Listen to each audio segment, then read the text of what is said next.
जरदारी साहब की तकरीर का तो ना सर था ना पैर था।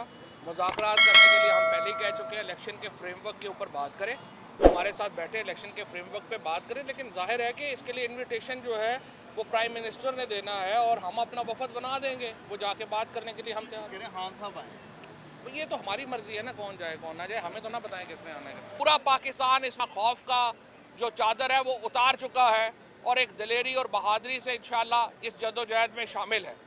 सुप्रीम कोर्ट का हुक्म है, इलेक्शन होने हैं 14 मई को, ये 14 मई को होने हैं, क्योंकि अगर सुप्रीम कोर्ट के हुक्म के ऊपर अमल नहीं होता तो फिर सुप्रीम कोर्ट बतौर इदारा खत्म हो जाता है। इसलिए सुप्रीम कोर्ट के अहकामात पर अमल करें। ये जो पीडीएम की जमातें इस वक्त अदालतों के खिलाफ एक प्रोपेगेंडा शुरू किया हुआ है, इसको हम मुस्तरद करते हैं और इंशाअल्लाह पूरा पाकिस्तान सुप्रीम कोर्ट के साथ मिलकर आइन की जद्दोजहद करेगा। आज आपने देखा जिस तरह फवाद चौधरी साहब ने कहा है कि जिले शाह के कत्ल के ऊपर पुलिस की मदईयत में ही पुलिस के दो वर्जन सामने आ रहे हैं। एक पुलिस का वर्जन ये है कि उसको इमरान खान, हमाद अजहर, फवाद चौधरी और इनके साथियों ने कत्ल किया, जिसका आज हम यहाँ पे आज जमानत ले रहे हैं जिसके लिए। और दूसरा पुलिस ही कह रही है कि वो एक मुख्तलिफ वक्त पे हादसे में उनकी जान चली गई।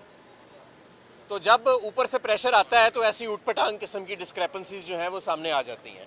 हकीकत ये है कि एक तीसरा वर्जन है जिले शाह की एफआईआर का जो एफआईआर काटी नहीं गई थी, और वो ये है और जो हकीकत पर मबनी है और वो अदालत में पेंडिंग है हमारी एफआईआर की दरखास्त, और सच उसके अंदर है कि जिले शाह को पुलिस के तशद्दुद ने शहीद किया।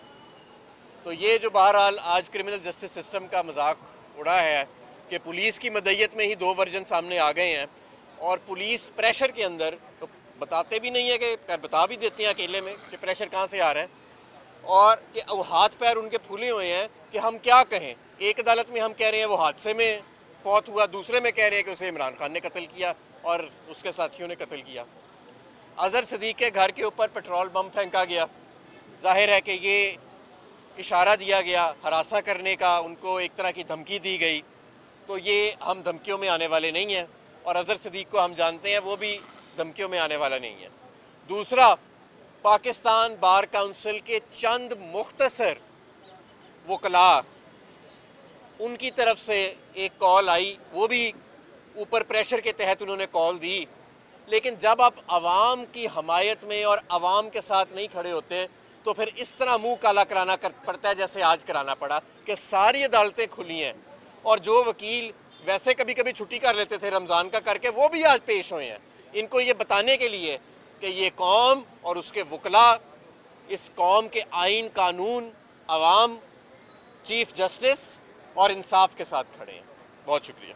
सर, ये बताइएगा कि जरदारी साहब ने असम्बली के फ्लोर पर ये कहा कि खान साहब मुज़ाकरात के लिए पहल करें और शहबाज शरीफ के पास आए। देखिए, बारिया जरदारी साहब की तकरीर का तो ना सर था ना पैर था।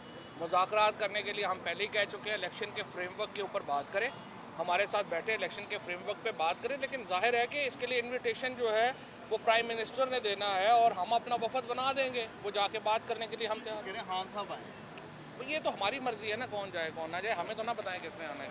Okay, thank you.